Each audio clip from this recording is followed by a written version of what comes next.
이 자리에 함께 하십니다. 아멘. 예수님께서 우리 예배 자리에 함께 하실 줄로 믿습니다.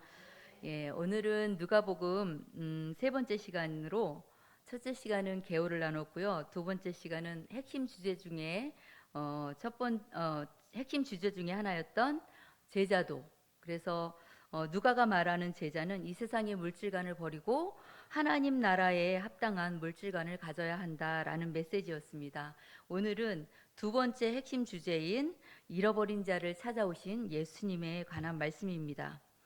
우리가 함께 읽은 이 삭개오 이야기는 주일학교에서 자주 사용하는, 그리고 아이들에게 전할 때 전하는 자도 즐겁고 또 듣는 아이들도 되게 즐거워하는 그런 메시지 중에 하나입니다. 그런데 그 어디에 포커스를 맞추고 전하게 됐냐면 결론은 회개하고 그 삶이 변화된 삭개오는 예수님께 구원을 받았다라는 그런 결론으로 가기가 쉽습니다.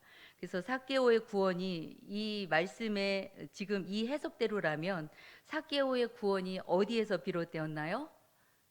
바로 진정으로 회개하고 변화된 삶을 살았기 때문에 삭개오 스스로로부터 그 구원이 비롯된 것이죠. 그렇게 되면은 우리가 행위로서 구원받는다라는 그 결론을 우리가 가게 되잖아요. 그런데 예수님께서는 이 말씀을 전하실 때 정말 이런 의도를 가지고 삭개오를 만나 주셨을까요?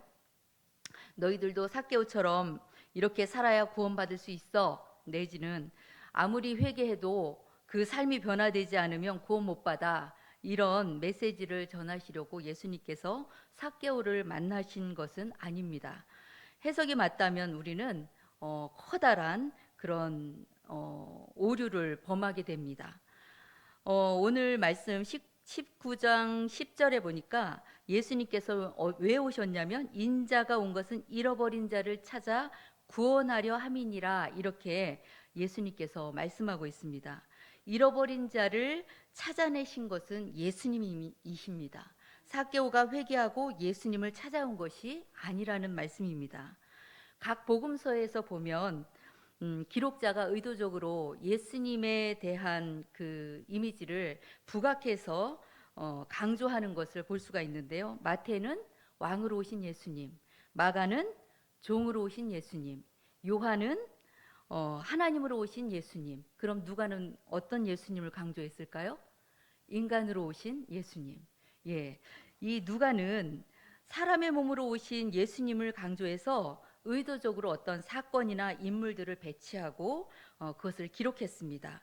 그래서 사람의 몸을 입고 오신 예수님은 우리의 연약함과 우리의 가난과 우리의 아픔과 고통, 슬픔, 외로움, 이 모든 것을 다 경험하셨기 때문에 예수님은 나를 가장 잘 아시고 또 나를 진정으로 위로하시며 100% 공감하시는 그런 하나님이시라는 것입니다. 이와 같은 신이 지구상에 어디에 있겠습니까? 내 모습 이대로, 정말로 부족하고 나약하고 실수투성인 내 모습 이대로를 그대로 받아주시고 공감해 주시는 예수님이 너무너무 감사하죠. 사람으로 오신 예수님의 모습은 구약 성경에서는 성막을 통해서 이미 우리에게 나타내 보여주셨습니다. 우리 죄 많은 인간들 가운데 내려오셔서 하나님의 백성들과 하나가 되겠다는 하나님의 굳은 의지를 보여주신 거죠. 애굽의 노예였던 이스라엘 백성들을 그곳에서 이끌어내시고, 그리고 하나님은 그들의 하나님이 되어주시고 그들은 하나님의 백성이 되어주시고, 그래서 하나님은 모세에게 성막을 지으라고 말씀하시면서 그 좁은 지성소, 그곳을 거룩하게 하시고 그곳에 임재하셔서 하나님의 백성들과 함께 하셨던 것입니다. 그 하나님이 사람의 몸으로 죄인의 땅에 내려오셔서 하나님의 잃어버린 백성들을 직접 찾아내시겠다라고 오늘 말씀하고 있는 것입니다. 우리 고향 덕적도는요, 제가 자라난 그 서포리는 지금은 조금 많이 유명세가 덜한데 옛날에는 굉장히 유명했던 해수욕장이었어요. 백사장으로 유명했던 해수욕장이었는데 제가 기억하기로 한 80년대, 90년대까지도 굉장히 사람이 많았던 것 같아요. 근데 제가 초등학교 다닐 때 이렇게 밤에나 이렇게 낮에 나가 보면 정말로 텐트가 그 넓은 백사장에 빽빽하게 쳐져 있었어요. 그래서 발 디딜 틈이 없을 정도로, 그래서 줄에 걸려 넘어질 정도로, 텐트 줄에 걸려 넘어질 정도로 그렇게 많았었거든요. 그런데 이제 여름철이 지나고 나면 텐트를 걷고 이제 사람들이 다 빠지잖아요. 그러면은 텐트 쳤던 자리에 가서 이렇게 파보면 어떤 때는 거기에서 이제 뭐 금부치가 나올 때도 있고, 그렇다고 해서 다 있는 건 아니에요. 다 있는 건 아닌데 간혹가다 그렇다는 거죠. 또 시계를 찾는 아이들도 있고 그래요. 근데 우리 이제 친구들이랑 동네 아이들이 바람이 아주 많이 부는 날 있잖아요. 그럼 작정을 하고 해변가를 나가요. 백사장을 나가요. 그러면 바람이 앞에서 쫙 불면 그 바람에 날리는 모래가 얼마나 따가운지 몰라요. 얼굴을 맞고 이렇게 다리에 맞으면 무지 따가운데, 그럼에도 불구하고 그 모래바람을 맞서서 일제히 땅을 보면서 걷는 거예요. 왜 그랬을까요? 네, 땅 속에 묻혀 있는 동전들이 뾰족뾰족 이렇게 세워져 있는 거예요. 꽂혀 있는 거예요. 바람이 불면 모래가 이렇게 날리면서 묻혀 있던 동전들이 이렇게 서 있어요. 근데 그 동전을 찾는 게 쉬운 일은 아니죠. 모든 아이들이 다 찾으면 얼마나 좋겠어요. 옆에 아이가 찾으면 막 마음이 급해가지고 막 찾죠. 근데 못 찾아요. 그러니까 그렇게 해서 찾는 아이들은 정말 잘 찾는데, 또 저 같은 사람은 아무리 눈을 씻고 봐도 못 찾아요. 네, 그랬는데 그런 생각이 들었어요. 그 해변에 꽂혀 있는 그 동전이 바람이 불어서 요만큼 머리를 내밀고 아무리 날 주워 가라, 날 주워 가라 해도 거기에 아이들이 나가지 않으면 그 동전이 주인을 찾지 못하겠죠. 그것처럼 오늘 삭개오를 찾아가신 예수님도 마찬가지로, 삭개오가 예수님을 아무리 고대하는 마음으로 찾아갔다가 하지만 그 삭개오를 찾아가신 예수님이 계셨기 때문에 삭개오가 구원받았다라는 말씀입니다. 예, 마태복음에 보면은요, 마태복음과 누가복음엔 그 잃어버린 자의 그 해석이 좀 달라요. 마태복음에서 잃은 양은 실족한 자를 말합니다. 그러니까 하나님의 백성 중에 시험 들어서 실족한 자, 그러한 자들을 예수님의 제자들이 가서 그들을 다시 회복시키고 믿음의 공동체 안에 불러들여서 그들을 하나의 같은 공동체로 그렇게 세워나가라라는 메시지가 바로 마태복음에서 말하는 잃은 양을 찾는 목자의 비유이고요. 누가복음에서 잃은 양은 바로 죄인들을 말합니다. 바리새인과 서기관들이 구원받을 자격이 없다라고 그런 사회적인 낙인을 찍어놓고 죄인 취급했던, 정죄했던 그 사람들을 예수님은 잃은 양이라고 보셨습니다. 그래서 그 사람들을 찾아 예수님이 찾아오신 것입니다. 이 양들을 찾아 나서야 하는 그런 목자는 누구였을까요? 이 죄인이라고 낙인 찍힌 이 사람들을 찾아 나서야 하는 목자는 누구였을까? 예수님 관점에서 바리새인과 서기관들, 예, 그 사람들이 바로 이 잃어버린 양을 찾아 나서야 하는 종교 지도자들이었어요. 그런데 이들은 오히려 그 잃어버린 자들을 향해 손가락질하면서 지탄하고 그들을 배제시키고 그들의 믿음 공동체 안에서 밀어냈죠. 그러한 종교 지도자들의 죄인들을 향한 태도에 대해서 예수님께서는 오늘 말씀하고 계신 것입니다. 너희들이 찾아 나서야 하는 잃어버린 양을 내가 찾아내었다. 찾아내신 예수님은 이렇게 말씀하셨습니다. 오늘 19장 9절에 보니까 오늘 구원이 이 집에 이르렀으니 이 사람도 아브라함의 자손이미로다. 이렇게 예수님께서는 선포하셨어요. 이 말씀을 보면 이 15장에 보면 돌아온 탕자 이야기, 뭐 잃어버린 드라크마, 잃어버린 뭐 이렇게 계속해서 나오잖아요. 그 말씀에 보면 돌아온 탕자가 바로 이들이 손가락질하는 죄인들이에요. 그리고 큰아들이 나는 자격이 있는데 아버지가 나를 대우해 주지 않았고 저 자격 없는 아들은 아버지가 대우해를 주십니까? 라면서 그 잔치 자리에 함께하지 않았던 그 큰아들은 바로 오늘 바리새인과 서기관들을 말하고 있는 것입니다. 이런 죄인이 이 바리새인과 서기관들이 볼 때는 도저히 아브라함의 자손이라는 그 공동체 안에 들어갈 수 없고 또 인정할 수도 없고 또 만약에 들어간다 하더라도 이 사람들의 관점에서는 큰 수치가 되는 것입니다. 누가복음 우리가 19장을 읽었는데요. 18장에 보면 9절부터 43절에 네 가지 네 종류의 그런 사람들이 이야기가 나옵니다. 근데 그 네 종류의 사람들이 다 어떤 성격으로 배치가 되었냐면 자격 있는 자와 자격 없는 자로 배치가 되었어요. 그래서 첫 번째는 보면 성전에 들어가서 기도하는 바리새인, 그리고 저 끝에서 구석에서 머리도 못 들고 하나님 앞에 기도하는 죄인 세리, 그리고 두 번째는 예수님의 제자들, 그리고 예수님께 다가오는 그 아이들. 그러니까 예수님의 제자들은 자격 있는 자들이었고 그 제자들이 못 오게 했던 어린아이들은 자격 없는 자들이었던 거죠. 그리고 부자 청년 이야기. 부자 청년은 자격 있는 사람이었고, 그리고 또 네 번째는 앞서가는 자와 그리고 뒤에서 따르면서 다윗의 자손 예수여 나를 불쌍히 여기시고 나를 구원하옵소서라고 외쳤던 맹인. 그러니까 그 앞서가던 자들이 맹인에게 야단을 치잖아요. 조용히 하라고, 떠들지 말라고. 그런데 이 모습들이 보면 예수님께서는 그들은 스스로 자격 있는 자라고 말하고 또 자격 없는 자를 그들이 스스로 정해놓았지만 예수님께서는 그렇지 않다는 것입니다.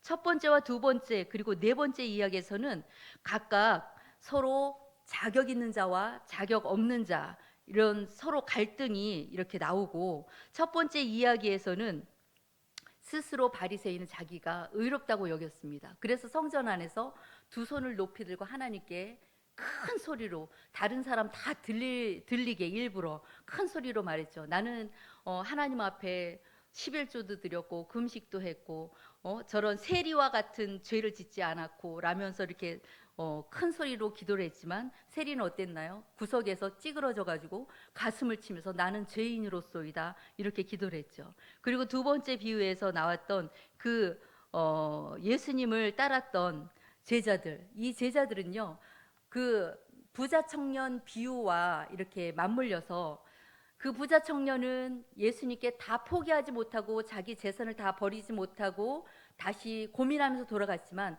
우리는 모든 것을 다 포기하고 예수님을 따르고 있으니까 우리는 자격 있는 자야 라고 여겼어요.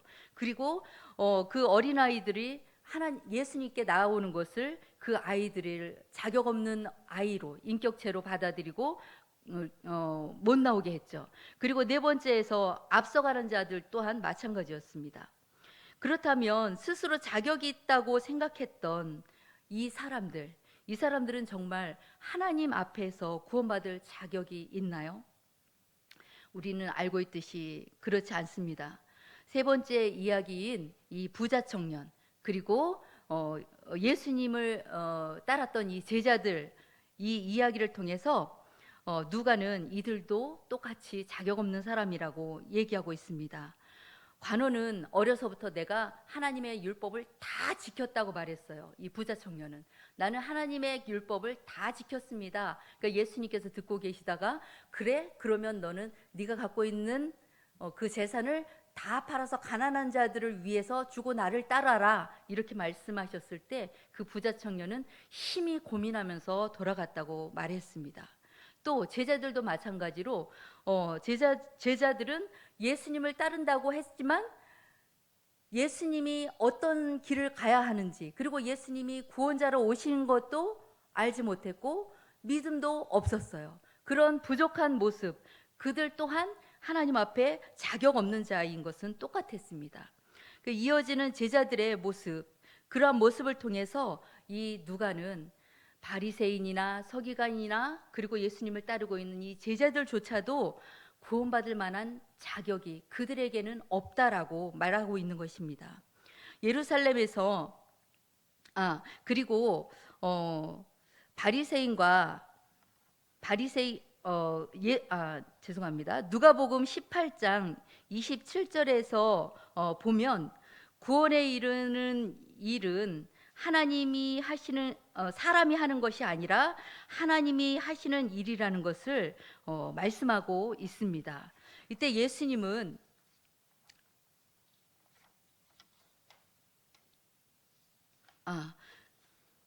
죄송합니다.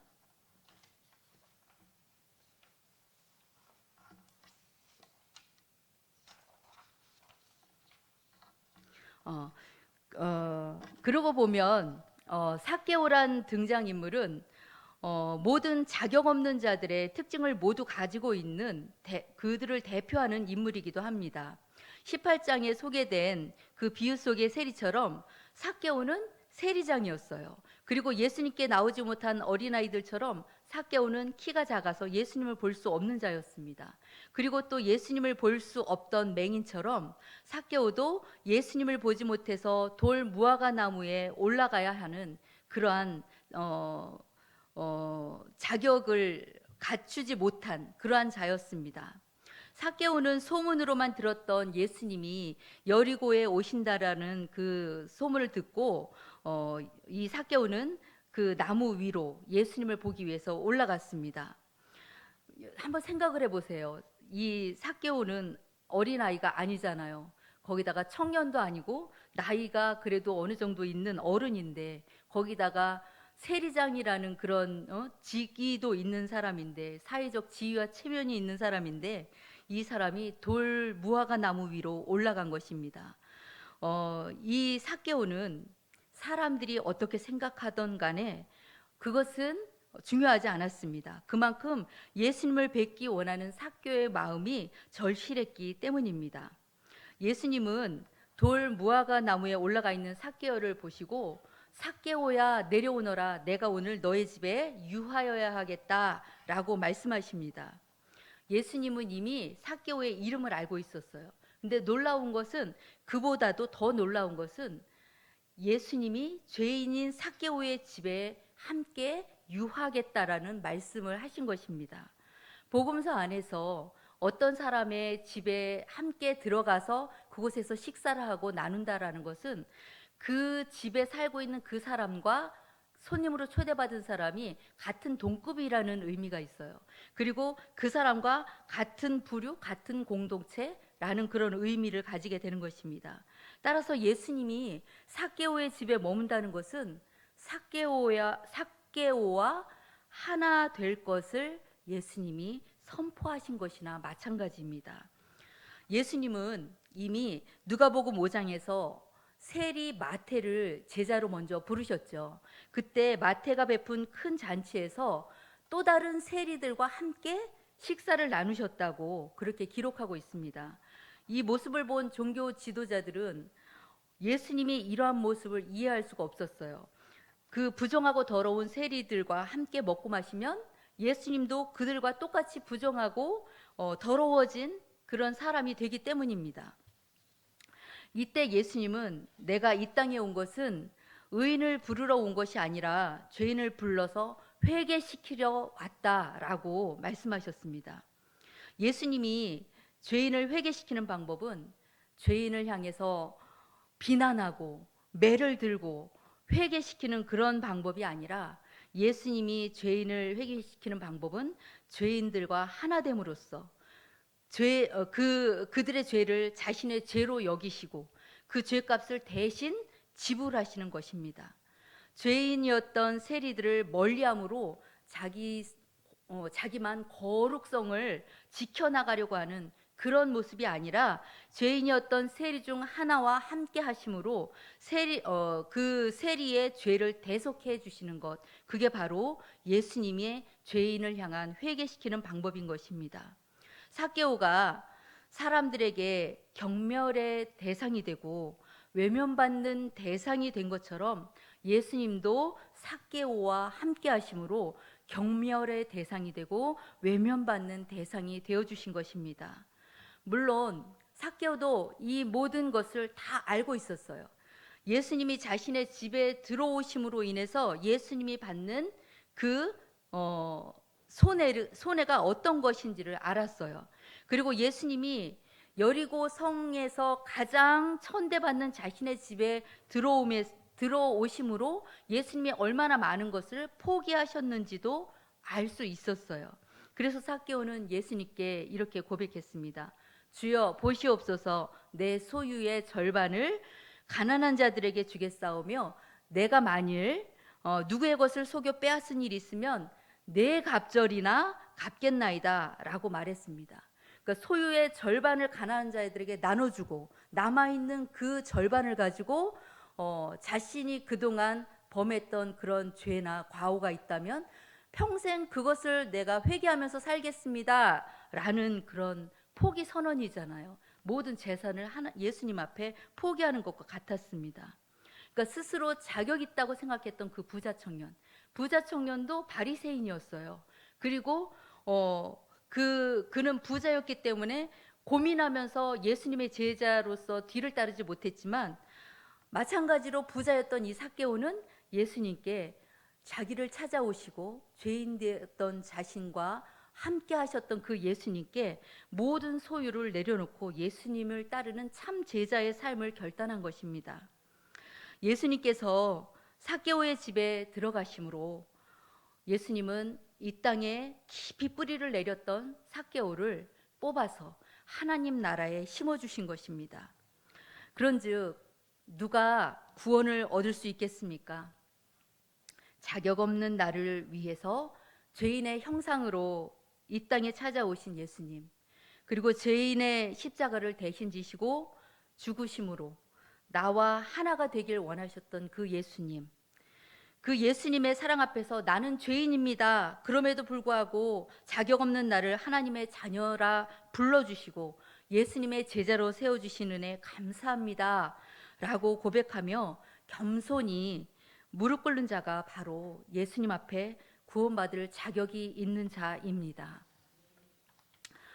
자격 없는 자들 중에 가장 자격 없는 삭개오를 자격 있는 자로 불러주신 그 하나님의 사랑이 오늘 우리의 모든 심령 가운데 우리를 새롭게 회복시켜 주시고 또 그 사랑을 힘입어서 나와 다른 누구를 손가락질하는 것이 아니라 긍휼히 여기고 그리고 예수님의 마음으로 돌아볼 수 있는 저와 그리고 우리 푸른사랑교회 공동체가 되기를 예수님의 이름으로 간절히 소원합니다.